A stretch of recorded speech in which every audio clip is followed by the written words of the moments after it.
One of the things I heard in that clip was the idea of simple truths.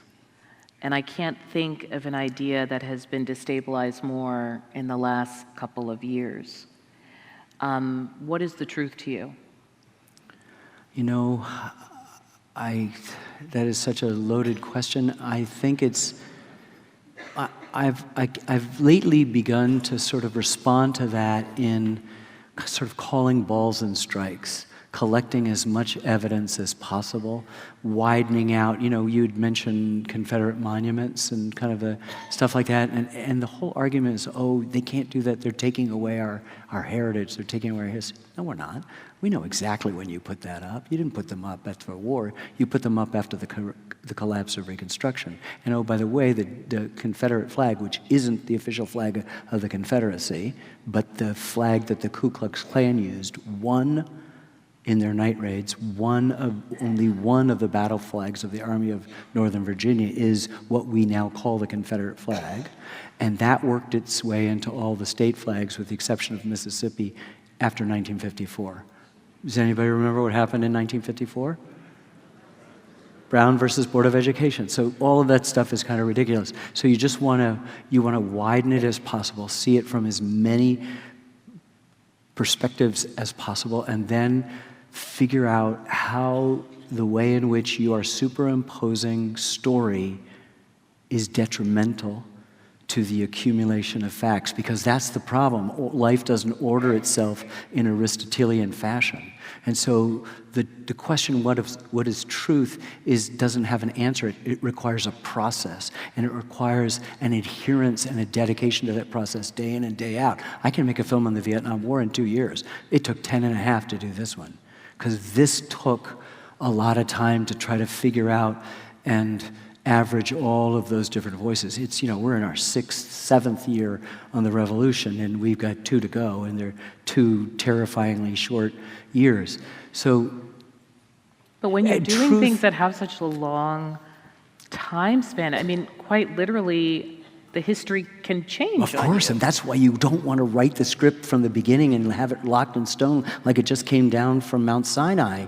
You know, it's like, this is what it is. You want to be flexible. You want to be corrigible to the end. So truth is in itself a process. It's an approach to things, and it's a willingness to change and a kind of flexibility and a malleability. And then also those things are changing, and you don't ever get it. You don't ever grab it.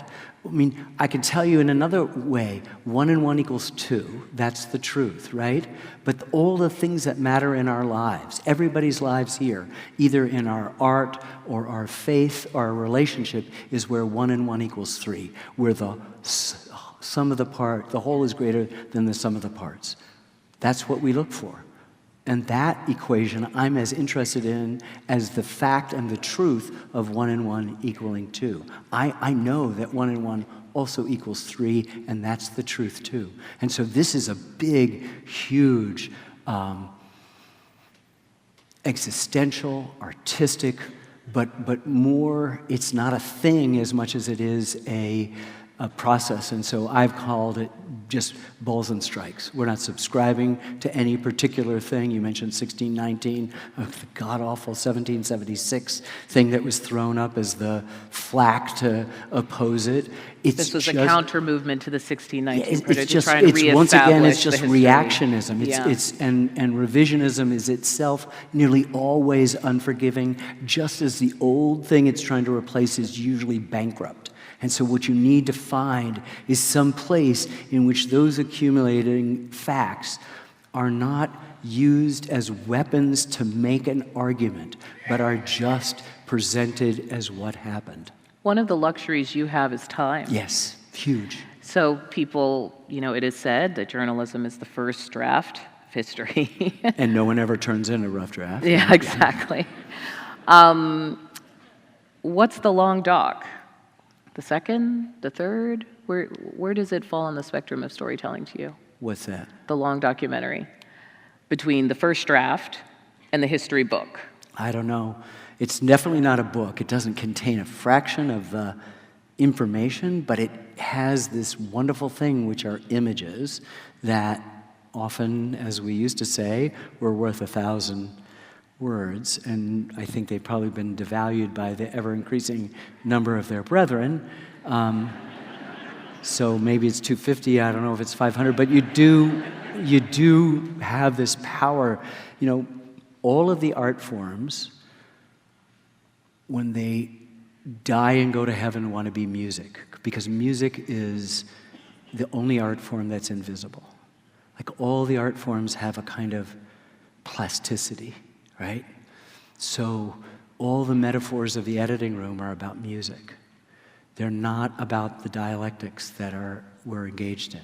They're about like how is it this thing happens that you can't really articulate and describe. And that's true in every artist that I know, painter or sculptor or playwright, they all say the same. I mean, the object is to be music, and that has this unbelievable, invisible quality. So I mean, it's hard to answer these questions. You work at it. The luxury is time, but it's all relative. Like I wake up at 3 a.m. going, you know. You're trying to convince me this 2-year deadline is like a terrifying thing. But if you say It's just like- no, but you describe what it takes to do a 2-minute piece. Yeah. Now, but I usually have to do it between 12 and 4. 12 Like, and, this is this is 4-hour 12 deadline. and a half hours of interchangeable parts that you have to do. It's I know. terrifying. I imagine you just like one of those cops in a detective film, and there's like string drawing you here, and That's like a exactly photo, what and it you're is. Like, I can see it all. We don't have it tangibly, but it's, you know, and it's terrifying. And what happens is, I was reminded of this because we're in an editing session, is that when I get excited, I do this, and I never know it. And I'm working for a half an hour like this on the seat, and everybody just sort of looks and goes, he's getting excited. You know? Yeah. So they think you're getting excited when you're actually standing in a squat position Yes. on a chair. Because What is it like when you are excited? Because you're trying to balance all of these things, Yeah. all of the 39 gallons of sap, because that's the negative space of creation, right?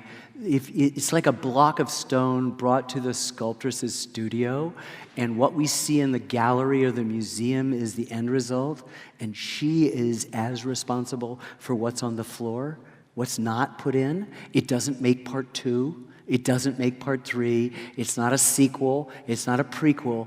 It's just not there. And the not there is so terrifying. I cannot begin to tell you